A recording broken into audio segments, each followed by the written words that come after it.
Hello, welcome back to the Edgewater Avenue YouTube channel. My name is Katie Fredrickson and I'm the owner of Edgewater Avenue.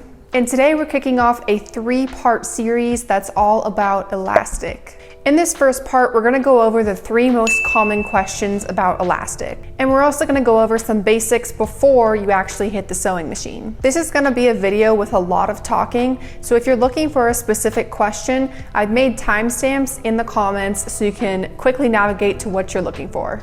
There's also an accompanying blog post, so check the description for that. And let's get started. So I put a question out on Instagram to see what questions you had about elastic, and there were 3 questions that came up over and over again. So I wanted to start off this series and this video by answering those 3 questions. First, do you need elastic? And I'm gonna answer this question from 2 different viewpoints because honestly, it depends. First is the proper sewing view. Technically speaking, you should always use elastic in your swimwear. This is because the elastic serves an important purpose, and that purpose is helping the garment keep its shape.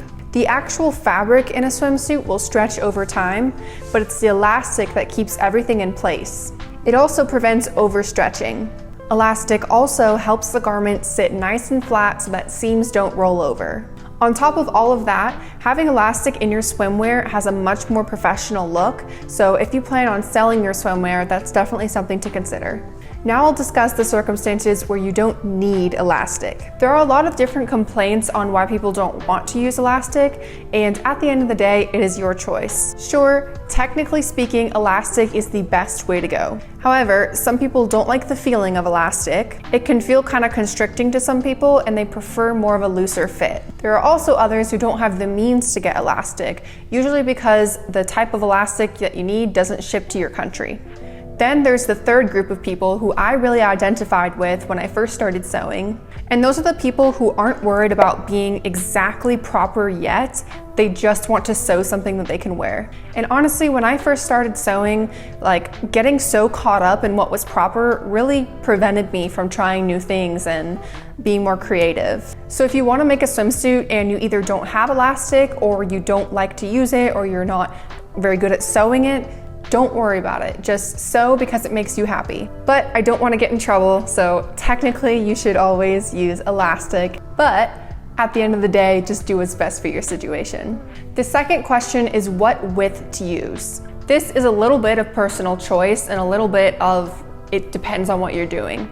I use 1/4" elastic in pretty much everything. If I wanted added support, I'd use 3/8. It can also be nice for thicker straps. Sometimes I'll use either 3/8 or 1" strap. You can also use 1" for bands. But if I had to choose one size of elastic to use for the rest of my life, it would be 1/4". So the last most frequently asked question was what kind of elastic, specifically braided, rubber, or clear. This is gonna be another topic with a technically correct answer. However, I'm also gonna say do whatever you want. So rubber elastic is the best for swimwear. It maintains its tension over time, plus it's resistant to chlorine, salt water, UV rays, and suntan oils. Now, braided elastic. Everything that I've come to learn says that braided elastic doesn't hold the same tension as rubber does over time, and it's not suitable for swimwear purposes. However, I like to buy swimwear from big brands and deconstruct it to see the way that they're made. And lately, I've been seeing a lot of braided elastic.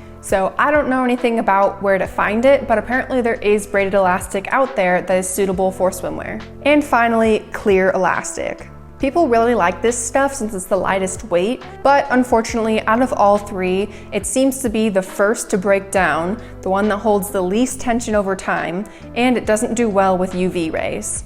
So bottom line, rubber elastic is the best for swimwear, but there might be some braided elastic out there that is specific for swimwear. Clear elastic, you probably want to steer clear. So now that we have the 3 most common questions answered, we are going to move on to this next section, which is before you sew. In part 2, I'm going to be doing a demo as well as answering questions about while you're sewing. And in part 3, I'm going to talk about the final result as well as some troubleshooting. And the way that these parts are going to be organized is I'm just going to go through the questions that I got on Instagram and just answer them one by one. So first, before you sew. What type of needle and thread should you use? For thread, you can use regular polyester thread, just make sure it's high quality. With thread, you really do get what you pay for, so if you're having issues with your machine when it comes to elastic or just sewing in general, try replacing your thread and seeing if that's the cause for it.